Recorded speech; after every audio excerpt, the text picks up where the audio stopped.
This is Cole Bennett. I'm recording this because the station is dark and the backup generator is coughing in a way I don't recognize, and because no one has told me to stop yet. If you're hearing this live, then the signal is still reaching somewhere. If you're hearing it later, then it means the archive survived longer than the people who made it. We were instructed yesterday morning, I think, to continue normal programming. Music blocks, traffic every 10 minutes, weather on the hour. The memo said stability was essential, that people needed routine. I read it on air with my voice steady, and then I watched our producer throw up into a trash can behind the glass. I'll start where they told us to start, with reassurance. The first alert came in as a medical advisory from a hospital outside the city. One patient, male, late 30s, disoriented, aggressive, incoherent speech. They thought it was a drug reaction. Synthetic opioids were the first guess. Then alcohol withdrawal. Then maybe a stroke. The intake notes said he kept repeating the same sentence over and over, like he was stuck in a loop. When they sedated him, his vitals spiked instead of dropping.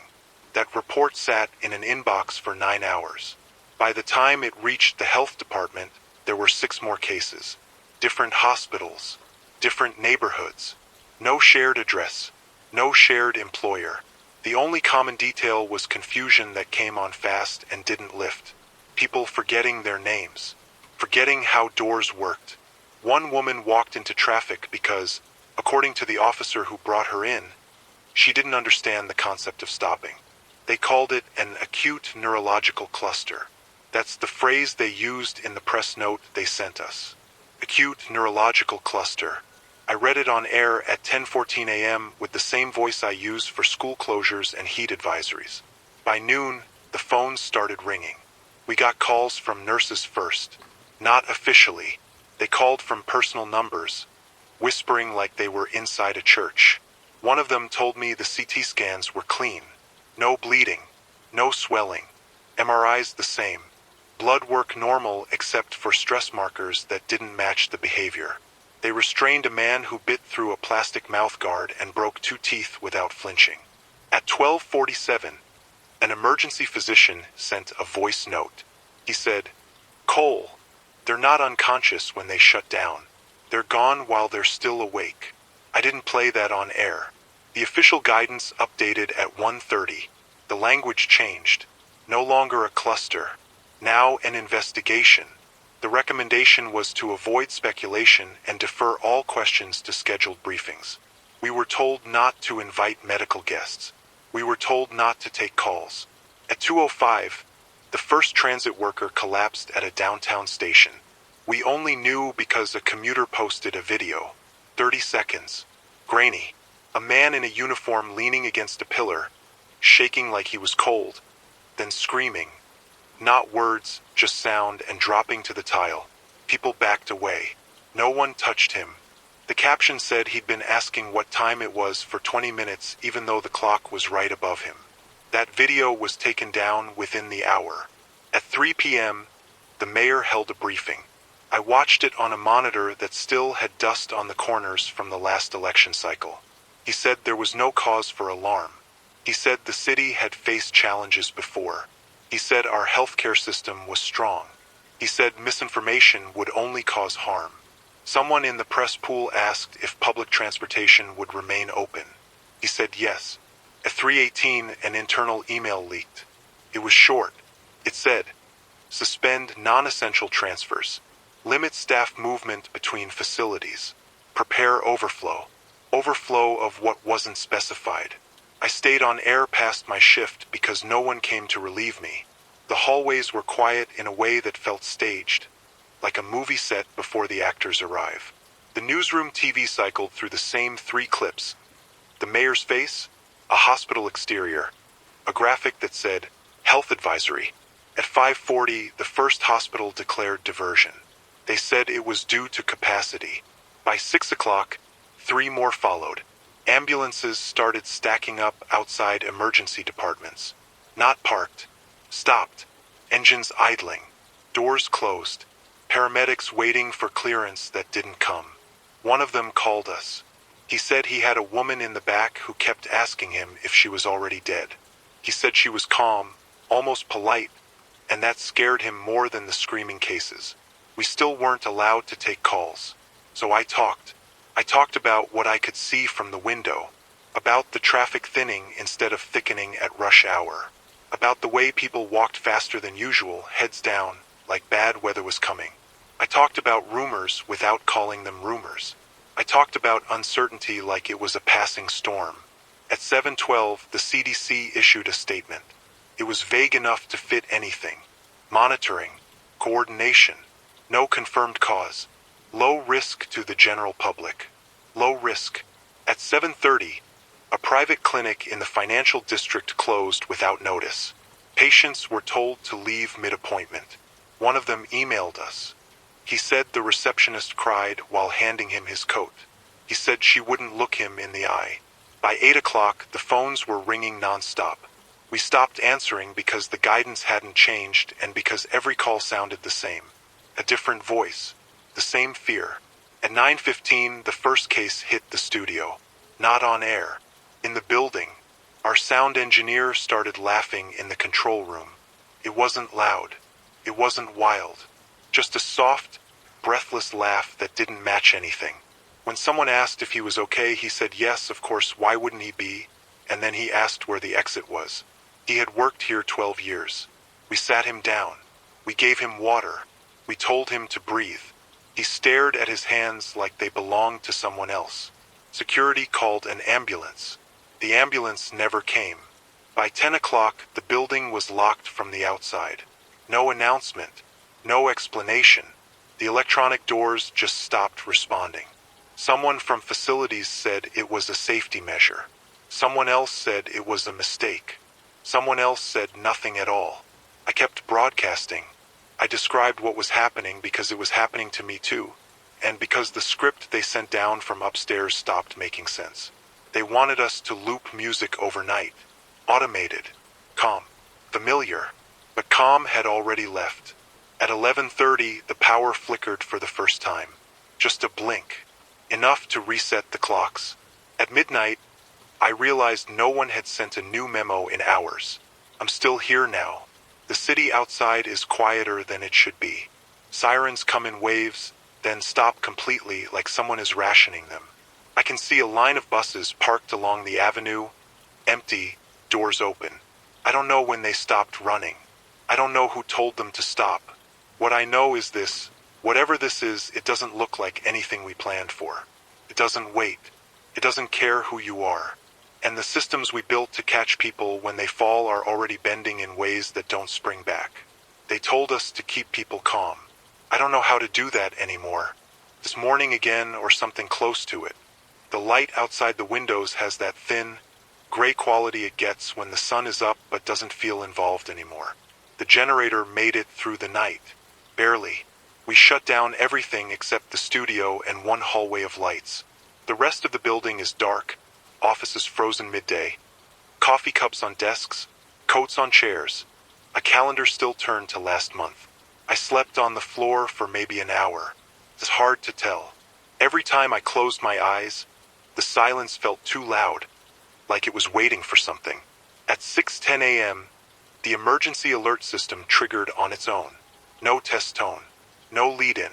Just a flat, automated voice stating that local authorities were aware of a developing public health situation and that residents should remain indoors until further notice. No duration. No guidance beyond that. The message repeated twice and then cut off mid-sentence the third time, like the system lost its place. That was the first time I heard the word remain. Not evacuate. Not shelter. Remain. The phones came back online after that. I didn't stop them this time. The first caller was a school bus driver. He said he was parked outside a middle school with 23 kids still on board because no one answered the doors. He said he'd been honking for 10 minutes. He asked me what he was supposed to do. I told him to keep the kids on the bus. I don't know why I said that. It just came out. He said okay, like he was taking orders from someone who mattered. The second caller was a woman in an apartment building with no water pressure. She said the tap sputtered and then stopped around 4 a.m. She said the hallway smelled like bleach and something else she couldn't place. She asked if the city had shut off the supply. I didn't have an answer. By 7 o'clock, social media was unusable. Not down, just flooded. Videos, messages, half-sent thoughts. People filming family members who wouldn't respond to their names. People filming empty ER waiting rooms with chairs overturned and monitors still beeping. Someone streamed from inside a grocery store where the freezers were open and no one was watching the doors. The official channels stayed quiet. At 7:45, a pre-recorded statement from the Department of Health finally came through. It was dated the previous evening. The spokesperson looked exhausted in a way makeup couldn't hide. She said the word precautionary 7 times. She said there was no evidence of airborne transmission, and then, without pausing, said people should avoid enclosed public spaces. No one explained how both could be true. Hospitals stopped answering calls shortly after that. Not because they were closed, because the lines were full. Nurses started texting instead. Short messages. No punctuation. We can't keep them calm. Security left. They're stacking in hallways. We don't have sedatives anymore. One message came from a resident I interviewed once during a flu season years ago. She said the ICU lost power for 4 minutes.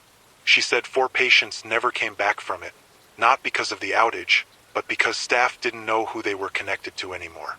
She said people were forgetting what machines did. By 9 a.m., the financial markets suspended trading. That's how some people realized this wasn't temporary. Not because of the sickness, because the numbers stopped moving. Accounts froze. Payment systems lagged and then failed outright. Card readers declined everything, even transactions that should have gone through. Banks closed branches without announcements. ATMs showed balances but wouldn't dispense cash. Money didn't vanish. It just became theoretical. A caller said he was at a gas station where the pump still worked but no one was charging. He said the clerk told him to take what he needed and go. He said people argued over what needed meant. Public transportation shut down officially at 9:30. No explanation beyond staffing shortages. The announcement came after most of the drivers had already walked off or collapsed on routes. Trains sat in tunnels until power cut. Then wherever they stopped became where they stayed. Someone sent me a photo of a platform lit only by emergency lights. A train car full of passengers, doors closed, conductor slumped forward in the cab. No timestamp, no follow-up. Around 10:15 we lost the internet completely. The station phone lines went dead at the same moment. Not busy, dead. The only thing still working was the broadcast transmitter and the emergency alert override, which hadn't triggered again. I switched to recording locally, talking into a mic that might not be connected to anyone anymore. It felt stupid and necessary at the same time. I talked about what we knew, which wasn't much. I talked about what we could see, which was worse. Smoke started rising from the south end of the city around midday. Not a column. Several small plumes. Electrical fires, most likely. Unattended kitchens. A transformer blowing somewhere it shouldn't. Fire services didn't respond. Or they did and couldn't get there. Or they went and never came back. I saw a group of people dragging a man across an intersection using a bedsheet. He was awake. His legs moved like they were trying to walk, but his body didn't understand the instruction anymore. They left him in the shade of a bus shelter and stood there arguing about whether they were helping or abandoning him. At 1 p.m., the temperature climbed. Normally that wouldn't matter, but the city relies on systems that expect someone to be present. Air conditioning units shut down when no one resets them. Refrigeration fails. Medications spoil. Food does too. Water sitting in pipes warms and breeds things no one tests for anymore. The smell outside changed. Not rot. Not yet. Just a heaviness. Like the air had weight. I tried calling my brother. The call didn't connect. I tried again. Nothing. I recorded his name into the mic and then deleted it because it felt like a promise I couldn't keep. At 3:40, a military convoy passed the station. I could see them from the stairwell window. 6 vehicles. No markings beyond standard insignia. They didn't stop. They didn't look around. They moved like they were late to something that had already happened. That was the last organized movement I saw. By late afternoon, people stopped asking what was happening and started asking what to do. I had nothing to give them. I said stay inside if you can. I said avoid crowds. I said check on neighbors if it's safe. None of it sounded real coming out of my mouth. It sounded like something you say because silence feels worse. The first shots rang out just after sunset. Not close, somewhere distant, isolated at first, then a second further away, then nothing. No sirens followed. Night fell without the usual glow. Streetlights went dark in sections, then entirely. The city turned into a pattern of shadows and small, flickering fires. I stayed on mic until my throat burned, talking into a room that echoed back at me, telling stories because stories are how we used to make sense of things. Around midnight, the generator fuel gauge dipped into the red.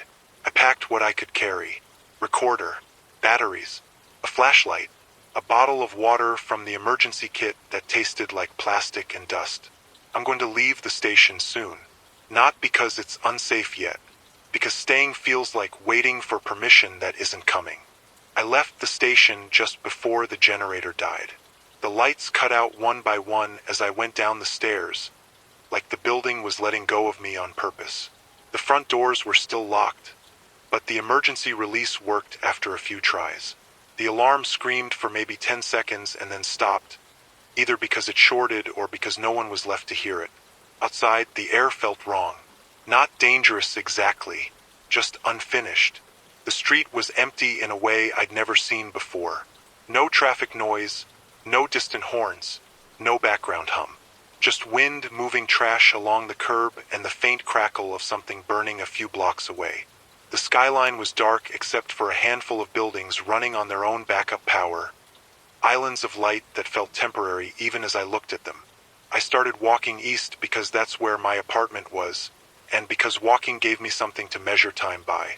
Every few blocks, I saw signs of people leaving in a hurry. Cars abandoned with doors open. Suitcases tipped over on sidewalks. Clothes spilling out like someone changed their mind halfway through packing. A grocery store with its windows intact but the shelves stripped bare. Not violently, methodically. The kind of emptiness that comes from a line moving steadily forward until nothing's left. I kept the recorder on, but I didn't speak much. My breathing sounded too loud. I didn't want to remember it later. At an intersection near the hospital district, I heard voices. A group of maybe 10 people had gathered around a police cruiser parked diagonally across the street. The lights were still flashing, bathing their faces in red and blue, but the engine was off. 2 officers sat inside, unmoving. No one was trying to open the doors. They stood at a distance, arguing in low tones about what had happened and what it meant. One man said the officers had been fine an hour earlier. Another said they'd started repeating each other's sentences. Someone else said they'd just stopped responding altogether, like the words never reached them. No one wanted to be the first to touch the door handle.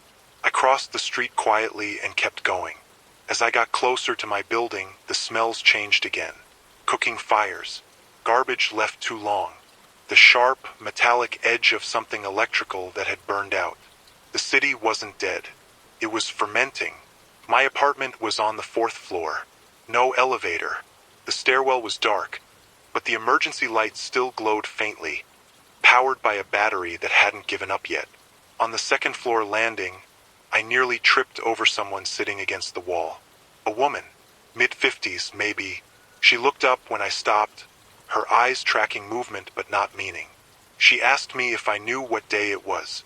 I told her I thought it was Tuesday. She nodded like that confirmed something important, and then asked again. I left her a bottle of water and moved on, hating myself for the relief I felt when she didn't follow. My apartment door was unlocked. I didn't remember leaving it that way, but memory felt unreliable now, like a witness who kept changing their story. Inside, everything was exactly as I'd left it. Bed unmade, dishes in the sink, a jacket slung over the chair. Normal had preserved itself in my absence. I checked the windows. No movement on the street. No lights in the surrounding buildings. Somewhere far off, another gunshot echoed and then faded into nothing. I tried the tap. A cough of air, then a thin stream of brownish water that smelled like iron. I filled what containers I could before it slowed to a trickle and stopped completely. I sat on the floor and listened. Sometime in the early hours, again I'm guessing, I heard screaming. Not panic screaming. Frustration. Anger. Someone shouting at someone else to focus, to listen, to stay still. It went on for a long time and then cut off abruptly, like a switch had been thrown. I didn't look out the window. In the morning, the heat was worse. Without power, the building trapped it.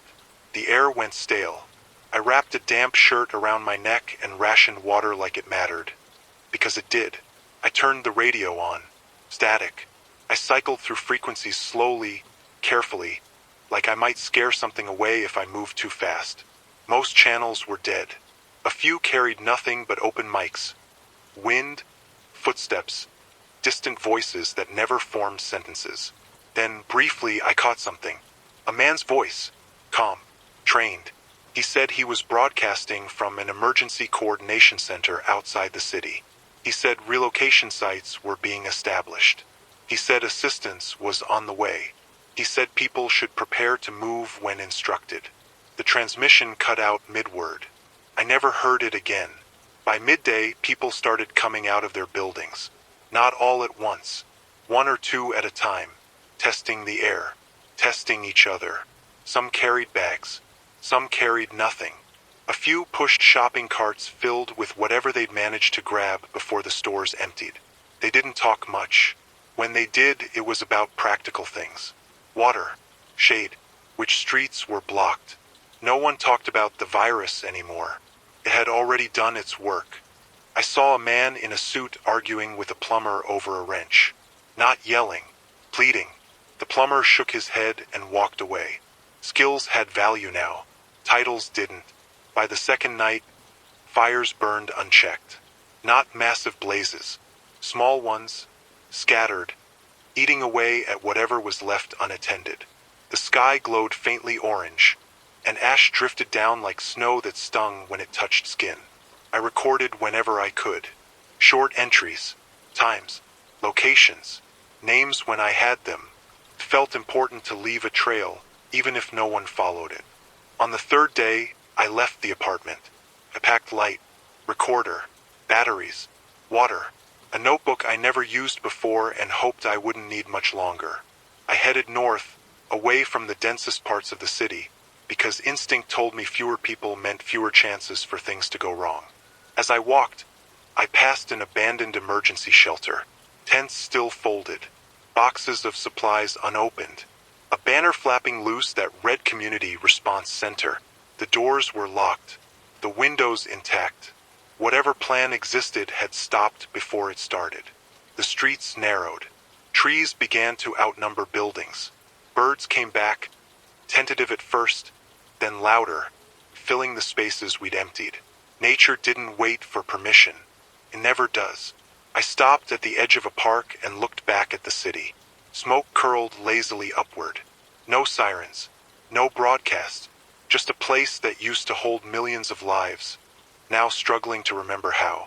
I followed the park north until the paths dissolved into dirt and the dirt into something trampled and uncertain.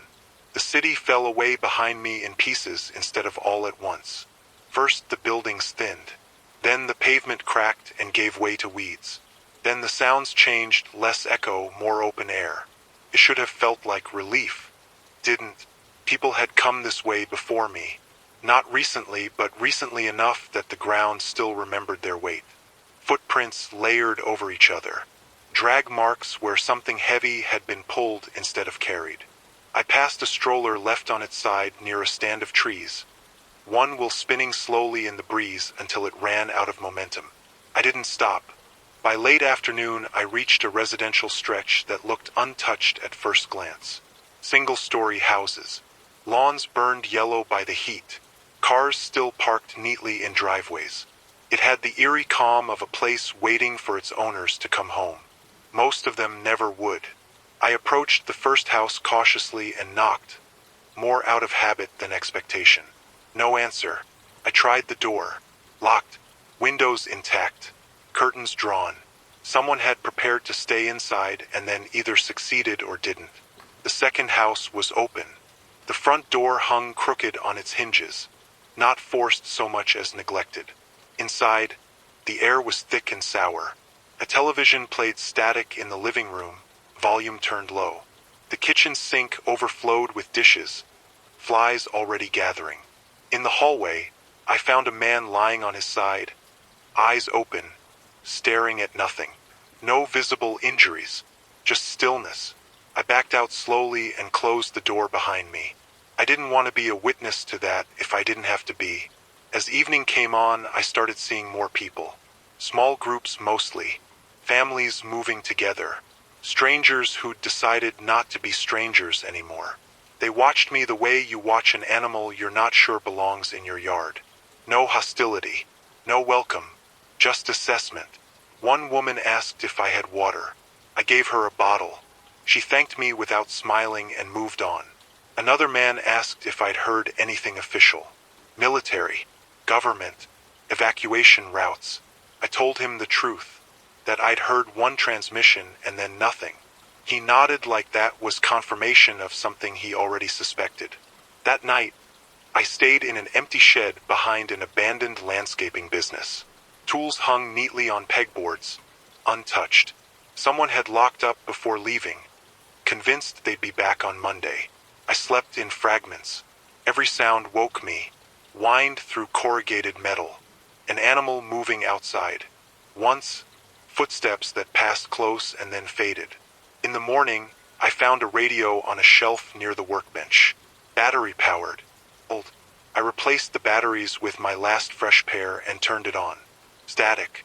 Then voices, overlapping, distorted. A man shouting numbers. A woman crying and asking someone to repeat themselves. A burst of feedback so loud I dropped the radio, heart racing. Then silence again. I carried the radio with me anyway. Even dead weight felt better than being completely cut off. By the fifth day, if I was counting right, the heat broke briefly, replaced by a heavy rain that came down hard and fast. Should have cleaned things. Instead it spread them. Runoff from streets that hadn't been washed in days flowed into low areas, carrying garbage, waste, things I didn't want to think about. Storm drains backed up. Puddles lingered, thick and oily. I avoided them as best I could. I came across a group camped near an overpass that afternoon. About 20 people. They'd organized themselves without really organizing. Tents made from tarps. A fire pit ringed with stones. Someone had painted a sign on a piece of cardboard that read "No sick people inside." They watched me approach with hands near tools that could become weapons if needed. I told them my name. I told them I'd been on the radio. A few faces changed when I said that. Recognition, maybe, or just the idea that the world they knew had once existed. They let me stay the night. Around the fire, no one talked about what they'd lost. They talked about what worked, which streams were still running, which canned food didn't taste terrible cold. How to tell early when someone was starting to slip. Subtle things. Repetition. Pausing too long before answering. Hands forgetting what they were holding. When someone showed signs, they didn't argue. They didn't restrain them. They led them away from camp, sat with them if they could, and waited. I didn't ask what happened after. One man said he'd been an insurance adjuster. He laughed quietly when he said it, like the word itself was a joke now.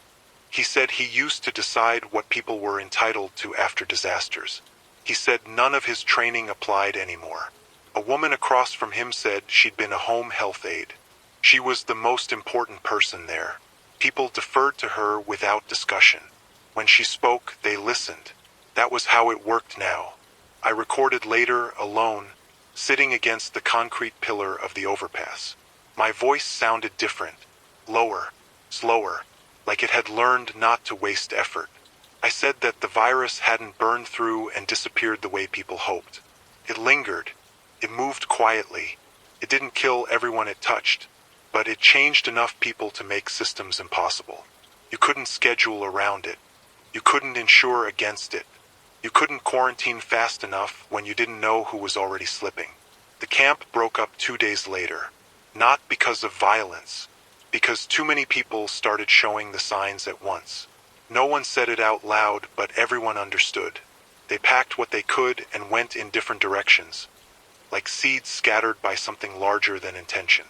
I headed west after that, following a service road that ran parallel to the highway. The highway itself was impassable. Cars abandoned nose to tail, some with doors open, some with people still inside. I walked past them without looking too closely. Vegetation was already creeping through cracks in the asphalt. It didn't wait for decades. It never had. Every night I recorded a little less. Not because there was nothing to say, but because saying it started to feel like an indulgence. Survival took time, tension, energy. Still, I kept the recorder close, because if no one remembers how it fell apart, then it might as well happen again.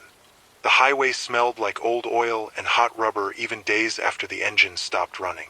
Sun baked everything flat and colorless. I stayed on the service road, but sometimes it curved close enough that I could see into the cars.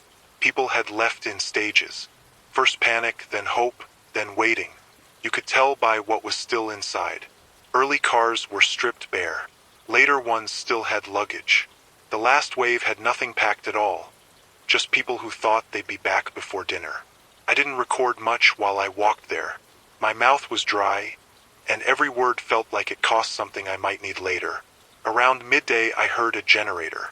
The sound carried farther than it should have, a low mechanical hum cutting through the stillness. I followed it carefully and found a small commercial complex set back from the road. A hardware store, pharmacy, a laundromat. The generator sat behind the pharmacy, chained to a concrete pad, exhaust venting into the open air. About 15 people were there. They hadn't fortified the place. No barricades, no perimeter, just presence. A few people inside the pharmacy sorting shelves. A couple sitting on overturned buckets near the generator, watching it like it might run away. A man approached me slowly with his hands visible. He asked if I was sick. He didn't mean fever. He meant the other thing. I said no. He watched my face while I said it, not trusting the words. Finally he nodded and told me I could rest if I wanted, but not to stay long. Inside the pharmacy, someone had written dates on the wall in marker. Not a calendar, just tallies. Lines grouped in fives. I asked what they were counting. Days since deliveries stopped, a woman said without looking up. She was sorting pill bottles by color, not name. After that, it doesn't matter what they're called. They were rationing carefully, not evenly. People who could fix things or treat wounds ate better. No one pretended otherwise. It wasn't cruelty. It was arithmetic. I traded batteries for water. I traded information for shade. I told them what I'd seen east of there. They told me what they'd heard on a shortwave 2 nights ago. Fragmented transmissions. A governor somewhere issuing orders to no one. A military base requesting fuel.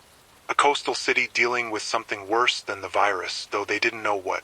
I recorded that later, away from the group. My voice sounded distant to my own ears, like it belonged to someone older. That night, one of their people wandered. He'd been quiet all day. Useful. Fixed a cracked hose line on the generator. Ate without complaint.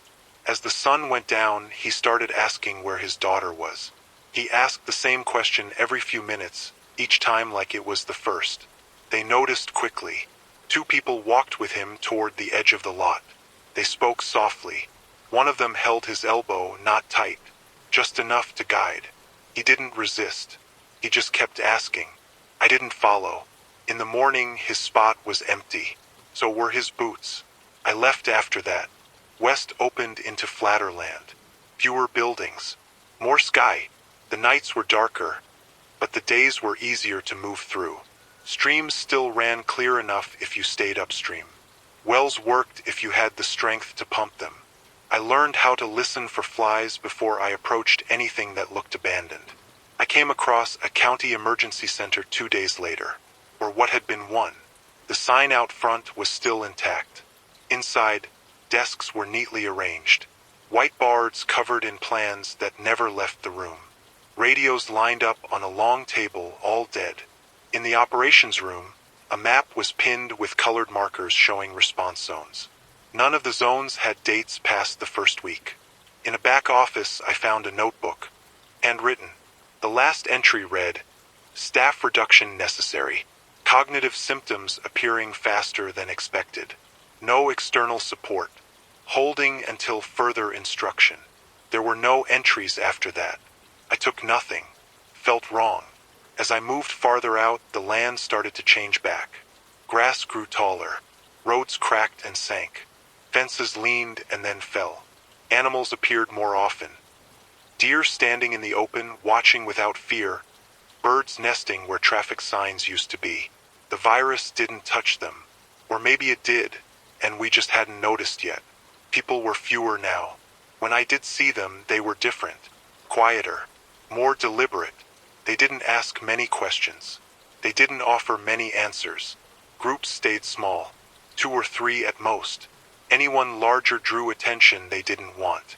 I stopped recording entirely for a while. Not because there was nothing to say. Because talking anchored me to before, and before was getting heavy to carry. When I started again, it was because I found a sign nailed to a tree. "No help ahead," it said. Black paint. Uneven letters. Someone had taken the time to be clear. I recorded standing there, hand on the bark, listening to insects buzz like the world had never belonged to us at all. I said that collapse wasn't loud anymore. It wasn't sirens and crowds and breaking glass. It was quiet choices made alone. Turning away, walking past, letting go of the idea that someone else was coming. I said that the virus hadn't ended anything all at once. It just removed the margin for error, and we'd been living on that margin longer than we knew. I don't know how far I'll go. I don't know what I'm looking for. Maybe a place where the days feel less like counting down and more like continuing. For now, I walk when it's cool. I rest when it's hot. I drink when I can. I watch people's eyes when they talk. And I keep this with me, even when it feels like a relic. The land flattened out so gradually I didn't notice it at first. One day there were still gentle rises. The next, the horizon was a straight line interrupted only by grain silos and the occasional water tower. The sky felt bigger here, less forgiving. I followed a county road that hadn't seen maintenance in years, even before everything stopped. The asphalt was fractured into a mosaic of cracks filled with grass. I walked in the tire tracks where it was smoother, where other people had passed and made the decision for me. There were signs of life, but not activity. Fields planted and never harvested. Irrigation arms frozen mid-arc. A tractor parked at the edge of a field with the door open. Lunch pail still sitting on the seat. I didn't see the farmer. I didn't look for him. Water was easier to find here, but shade was rare.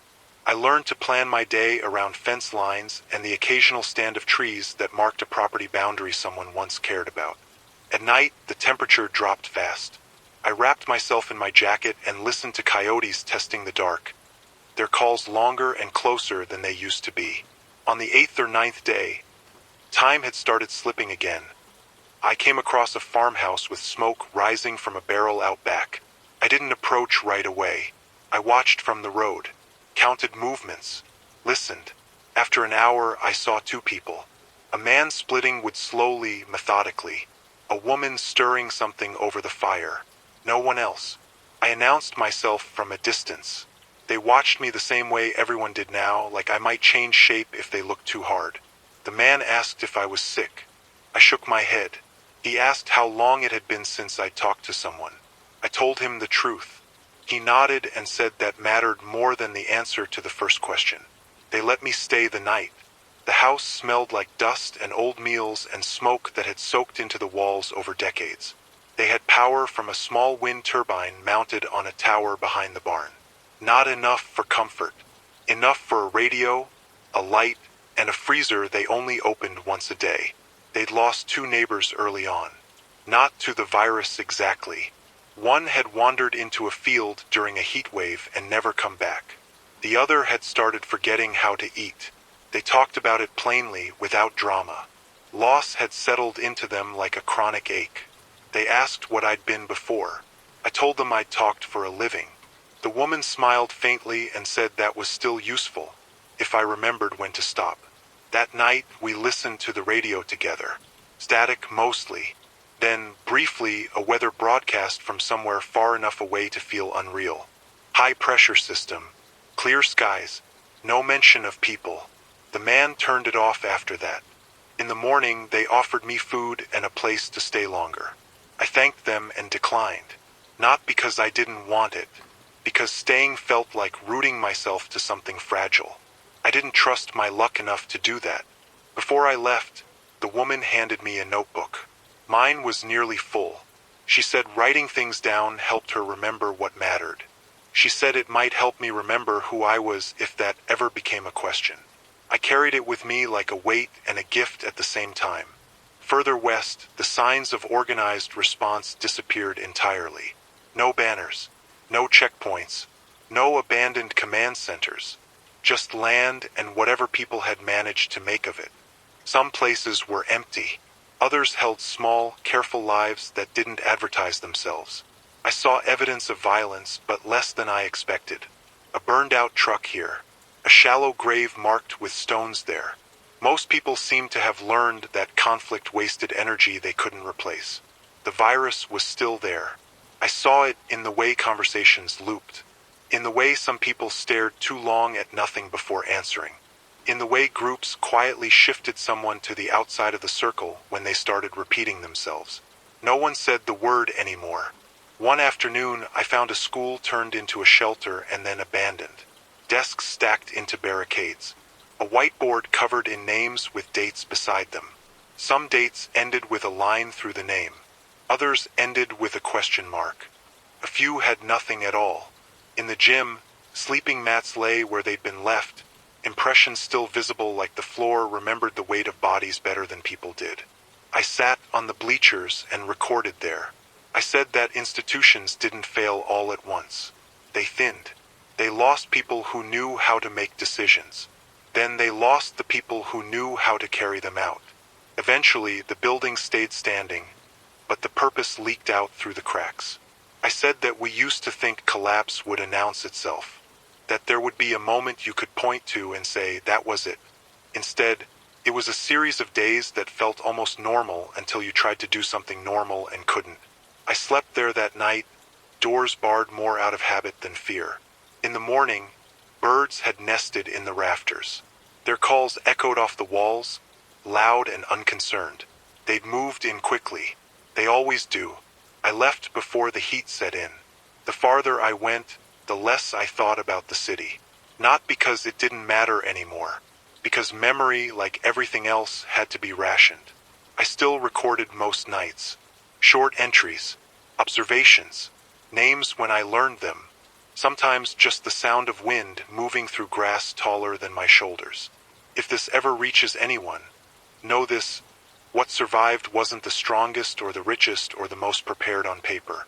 It was the people who adapted quietly, who let go of what they'd been promised, who learned new rules without waiting to be told. The road stopped being a road sometime in the afternoon. It thinned into 2 ruts, then 1, then nothing at all.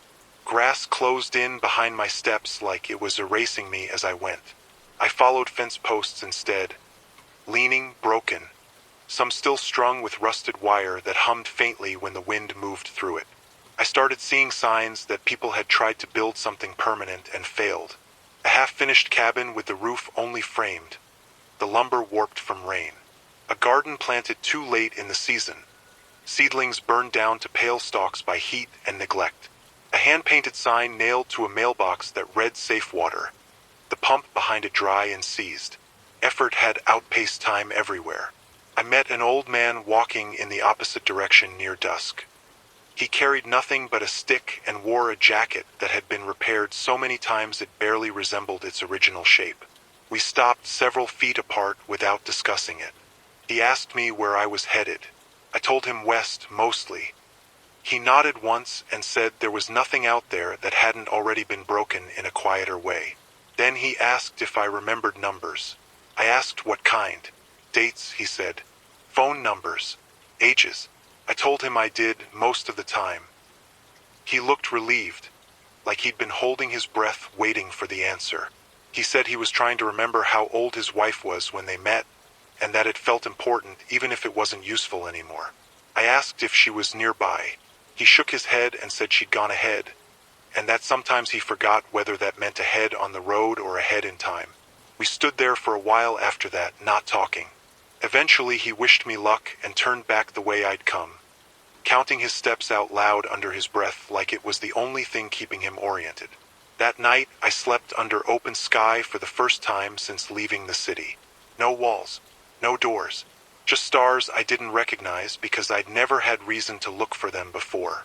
The sky was clear in a way it hadn't been in years, stripped of everything we used to put into it. In the morning, I found a river. It wasn't large, but it moved steadily, clear enough that I could see stones at the bottom shifting slightly as the current worked on them. I filtered water and drank until I felt human again. I stayed longer than I planned, sitting on the bank and letting the sound overwrite the noise that still lived in my head. Someone had camped there recently. A cold fire ring, footprints leading downstream. I followed them for a while and then stopped. Following people had started to feel like borrowing trouble. Around midday I heard engines. Not one, several, moving together. I dropped low instinctively, heart pounding harder than it had in days. Through the trees, I saw 3 trucks moving slowly along a dirt road that ran parallel to the river. Military green, but older models. Civil defense markings faded and repainted by hand. They didn't stop. People stood in the beds of the trucks, scanning the tree line, not aggressively, just alert. I couldn't tell if they were looking for survivors or trying to avoid them. The convoy passed and the sound faded, leaving the air heavier than before. I recorded afterward, hands still shaking. I said that seeing organization again didn't bring comfort the way I'd expected. Felt too late, too thin, like scaffolding built after the building had already fallen. Whatever authority remained out there was operating on a map that no longer matched the ground. Later that day, I found a small town that hadn't emptied completely. Maybe 30 people still lived there. They'd blocked the main road with farm equipment and parked vehicles. Not to keep people in, but to slow anyone passing through. Someone met me at the edge and asked me to wait while they decided what to do with me. They decided I could pass through but not stay. I accepted that without argument. The town smelled like bread. Someone was still baking. Gardens filled most of the open lots now, rows of uneven green fighting against dry soil. A church had been turned into a storage space. The pews were gone, replaced by shelves stacked with jars and tools. Belief had shifted into something more tangible. I spoke briefly with a woman filling buckets at a well. She said they lost 5 people early on, then 2 more over time. She said the hardest part wasn't the deaths, but the moments when someone was still alive and no longer reachable. She said that kind of loss didn't end cleanly. I didn't record in town. Felt like an intrusion. I left before sunset, heading back into open land. Behind me, I heard a bell ring once, slow and deliberate. Not a warning, a marker, something to tell people where they were. That night, the wind picked up and carried dust across the ground in long, low sheets. It erased footprints almost as soon as they formed. I wrapped myself tighter and thought about how quickly evidence disappears when nothing is maintaining it. I spoke into the recorder quietly. I said that we used to believe collapse would leave ruins, broken monuments, clear lines between before and after. Instead, it left continuity, days that still needed to be filled, hunger that returned on schedule, sunrises that didn't care what had happened the day before. I said that the virus hadn't conquered us. It had thinned us out and slowed us down until the world we'd built couldn't support itself anymore. There was no enemy to defeat, no victory condition to reach, just adaptation or not. I don't know how long I'll keep moving. I don't know if there's an end to this road or if roads even matter now. What I do know is that I'm tired in a way that sleep doesn't touch, and alive in a way that feels provisional. The next morning came without any sense of beginning. No alarm in my body. No urgency. just light creeping in from the edge of the sky and reminding me that time was still doing what it always had. I walked early, before the heat could make decisions for me. The land dipped and rose in shallow waves, broken by dry creek beds and fence lines that no longer fenced anything. I passed through areas that had once been towns but were now only intersections with names. A post office without doors. A diner with its stools still bolted to the floor, counter bleached white by the sun. Someone had written open on the window in red paint and never come back to erase it. By midday I reached a reservoir. The waterline had receded dramatically, leaving a wide ring of exposed mud cracked into irregular plates. Boats sat grounded at awkward angles, their hulls streaked with algae that had dried and flaked away. I knelt and filtered water from deeper in, careful not to stir the sediment. As I worked, I heard voices. 3 people stood on the far side of the basin. 2 men and a woman. They were arguing, but not loudly. It sounded rehearsed, like they'd had the same disagreement many times already and were tired of it. One wanted to move on. One wanted to stay because the water mattered. The woman said it didn't matter where they stayed if one of them kept forgetting where they were. That ended the discussion. They noticed me then. We acknowledged each other with distance and caution. No one waved. No one smiled. Eventually, one of the men asked how far it was to the next town that still had people. I told him the truth, that I didn't know if it still did. They thanked me anyway. I left first. That afternoon, I found a radio tower on a low ridge. The structure itself still stood, rusted but intact. The building at its base had been broken into at some point, then abandoned again. Inside, I found a desk overturned, wires pulled from their mounts, and a microphone lying on the floor, its cable cut cleanly. Someone had tried to talk longer than they were allowed to. I recorded there. I said that communication hadn't failed because of damage. It failed because there were no longer enough people on both ends who could agree on what mattered. Messages need trust to move. Without it, they just echo. That night, I heard singing. It came from far away, carried by the wind, slow and uneven. Not a song I recognized. No melody I could follow. Just voices keeping time with each other so they wouldn't drift apart. It went on for a long time and then faded, leaving the dark heavier than before. I didn't go toward it. A few days later, I reached higher ground. The air was cooler there, thinner. Pines replaced scrub. The road reappeared briefly, gravel this time, then vanished again into forest. Signs of people were rarer but more intentional. Traps set and checked. Woodpiles stacked neatly and covered. Smoke that rose straight up and then disappeared. I came across a small settlement built into the remains of a campground. Cabins repaired instead of replaced. A ranger station turned into a clinic. Solar panels scavenged from roadside signs and mounted at careful angles. They saw me before I saw them. A woman met me at the edge with a rifle held low but ready. She asked the same questions everyone did in the same order. I answered. She listened. Then she asked me to wait. They debated for a long time. When they let me in, it wasn't with relief. It was with resignation. Another variable added to an equation they were already tired of balancing. They stayed because altitude helped. Cooler nights slowed things down. Fewer insects. Fewer people passing through. They'd learned that isolation wasn't safety, but it bought time. I stayed 3 days. I helped where I could.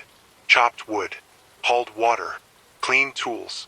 I talked in the evenings, quietly answering questions about the city, about how fast it went, about whether there had been warning signs anyone could have acted on. I told them there were signs everywhere once you knew how to look back. One night, a young man started repeating himself at dinner. Just a phrase. "I'll do it in the morning." He said it 3 times before anyone reacted. The room went still. The woman who'd met me stepped forward and put a hand on his shoulder. He looked confused. Not frightened. That was worse. They walked him outside. The door closed softly behind them. No shouting. No struggle. When they came back, 1 less chair was occupied. No one spoke about it. The next morning, they asked me to move on. I understood. I left with more food than I'd arrived with and fewer illusions than I'd brought. As I walked away, I recorded one last thing about them. That they weren't cruel. That they were tired of pretending choices could still be clean. Beyond the settlement, the forest thickened. The path narrowed. Moss grew over fallen signs until the names were unreadable. I followed animal trails more than human ones now. They led to water. They led to food. They didn't pretend to go anywhere else. I thought less about the virus and more about forgetting. About how memory erodes when it isn't reinforced by routine or record. About how quickly the edges blur when no one corrects you. That night, I dreamed of the studio. The mic light glowing red. My voice steady. The city listening. I woke with the sound of wind through trees and had to remind myself where I was. I recorded then, voice rough with sleep. I said that permanence had been a story we told ourselves when systems were strong enough to support it. Without them, everything returned to temporary states. Camps. Seasons. Conversations that ended because someone couldn't hold onto them anymore. I said that the world wasn't ending. It was narrowing. Tomorrow I'll keep going. Not because I believe there's something better ahead. Because stopping without a reason feels like another way of disappearing. The forest thinned gradually, like it was deciding whether to let me go. Pines gave way to shorter trees, then scrub again. The ground dried out. The air warmed. I crossed a ridge and saw a valley spread out below me, wide and open, with a river cutting through it like a scar that hadn't healed yet. There were signs of people down there. Smoke, thin and controlled. Structures that weren't houses exactly, but weren't temporary either. Something in between. The kind of place built by people who'd stopped waiting for permission. I didn't go straight down. I circled wide, watched from above for most of the day. Counted movement. Counted pauses. Nothing felt rushed. That mattered. By late afternoon, I approached along the riverbank. They saw me early. A man stepped out from behind a stand of willows and raised a hand, palm out.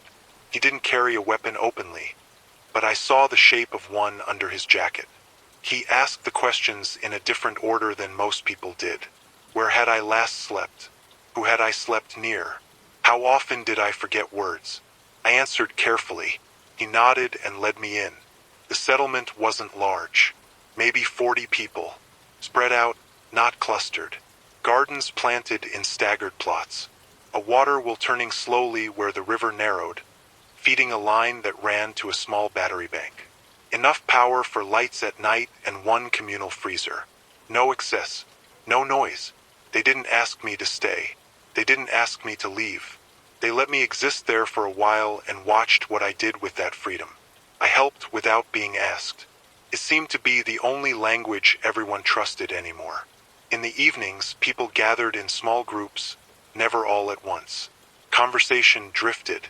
Someone talked about the weather. Someone else talked about a bridge downstream that had finally collapsed under its own weight. No one talked about before unless it was directly useful. I recorded at night, away from the others. I said that communities didn't survive by being strong. They survived by being selective, by letting go early instead of late, by accepting losses before they compounded. On the third day, a woman asked me why I kept recording. I didn't answer right away. I told her that I used to believe saying things out loud made them real, that if you documented enough, someone would eventually fix it. I told her that now I wasn't sure who the recording was for. Maybe it was just proof that someone noticed. She said noticing mattered. On the 5th day, a child wandered away. Not sick, just bored, curious. He'd followed the river upstream and slipped on wet stone. They found him hours later, shaken but alive, sitting under a tree and crying because he couldn't remember the way back. No one yelled. They adjusted after that. More markers, more routines. Another layer of redundancy added quietly, without comment. That was how adaptation looked now. That night, I realized something had changed. I hadn't thought about the city in days. Not actively, not painfully. It was still there, but distant, like a place I'd lived in a long time ago and would never visit again. The memory had stopped demanding attention. It just existed. I recorded that. I said that grief doesn't always arrive as sadness. Sometimes it arrives as absence. As the moment you realize something no longer hurts because it no longer belongs to you. A week passed. We're close to it. The settlement asked me to move on gently, the way you ask someone to leave a room that's about to be needed for something else. They didn't frame it as danger.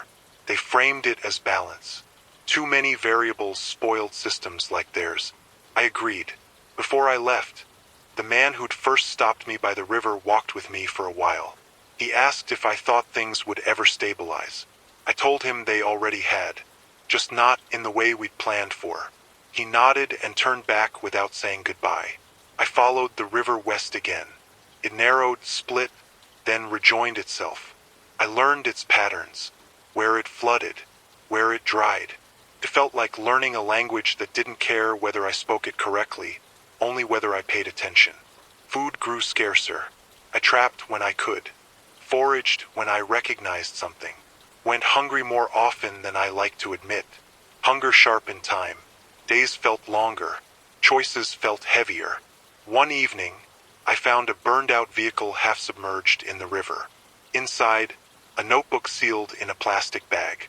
Waterlogged, but readable. Pages of lists, names, supplies, routes. The handwriting deteriorated as the pages went on. The last page had only one line. If you find this, don't follow us. I left it where it was. That night, I recorded by the sound of running water. I said that leadership didn't disappear. It just became smaller, temporary, situational. The person who knew how to fish led by the river. The person who knew how to calm someone led in the dark. Authority moved constantly like everything else that still worked. I said that the virus had done one thing very well. It had broken continuity. Not memory entirely, but the handoff between moments. It made planning expensive and hindsight unreliable. It forced people to live close to now. The next morning, I woke up and couldn't remember what day it was supposed to be. It didn't matter. I packed and walked. The land opened again. Flatter, drier, fewer trees, more sky. The wind carried dust and the smell of distant rain that never quite arrived. I felt smaller out there, but clearer. I recorded less, not because there was nothing to say, because some things no longer needed saying. The plains stretched out ahead of me without landmarks, just subtle changes in color and texture that only mattered once you were inside them. Grass gave way to dust to hard-packed earth that rang faintly underfoot. The wind never stopped. It didn't howl. It just persisted, like a presence that had always been there and no longer bothered pretending otherwise. I followed a dry rail line for a while. The tracks were rusted into place, ties cracked and sunken. Boxcars sat abandoned on a siding, doors open, interiors stripped clean long ago. Someone had slept in one recently. I could tell by the ash ring and the careful way trash had been gathered instead of scattered. Whoever it was understood scarcity. I didn't see them. Water became the main calculation again. Streams were seasonal here, unreliable. I learned to read the land for signs of runoff, shallow depressions where rain might linger longer than elsewhere. When I found water, I stayed until nightfall, even if it cost me distance. Distance didn't matter the way it used to. One evening, I came across a cluster of stone buildings half collapsed into the earth. An old maintenance outpost, maybe, or a mining support station from decades back. The walls were thick, the interiors cool. Someone had tried to make it livable again and failed. A stove assembled and disassembled. A bed frame without a mattress. Notes scratched into the stone near the doorway. Short marks, not words. Someone counting days or nights until counting stopped helping. I stayed there 2 nights. On the second night, I realized I hadn't spoken out loud to anyone in over a week. When I did speak, my voice surprised me. It still worked, still sounded like mine, but it felt unnecessary, like a tool I no longer reached for automatically. I recorded that. I said that silence had weight, and that learning to carry it was becoming a skill like any other. I said that we used to fill quiet because we were afraid of what it meant. Now quiet was just another condition like heat or cold, something to work around. On the third morning, I left the outpost and didn't look back. The land began to slope upward again, slowly, almost imperceptibly. The air cooled. Clouds gathered in the distance and actually delivered rain this time, brief and uneven. I let it soak me instead of trying to stay dry. Felt like permission. Near dusk, I reached a place where the ground dropped away suddenly into a wide basin. From the edge, I could see signs of old agriculture. Terraces carved into the hills, long abandoned, now softened by time. At the bottom, a river braided into several narrow channels, steady and alive. I sat there for a long time, not because I was deciding anything, because there was nothing demanding that I move. That was new. I thought about stopping there, about not pushing west just because west had become a habit, about letting the days arrange themselves around water and weather and whatever work needed doing. The thought didn't feel like giving up, felt like setting something down. I recorded for the last time as the light faded. I said that the collapse hadn't ended with fire or noise or a final broadcast. It ended with dispersion, with people spreading thin enough that the old structures couldn't find them anymore, with attention narrowing to what was directly in front of you and letting the rest go. I said that the virus was still out there, still shaping things quietly, but that the world had adjusted its expectations. No cure, no return, just continuation, uneven and unspectacular. I said that if anyone ever found these recordings, they shouldn't look for a lesson. There wasn't one. Only evidence that someone was here paying attention long enough to notice the change. The wind moved through the basin below me, bending grass in slow waves. Birds settled in for the night. Water kept moving whether anyone named it or not. I turned the recorder off. I don't know if I'll turn it back on again. This is Cole Bennett signing off.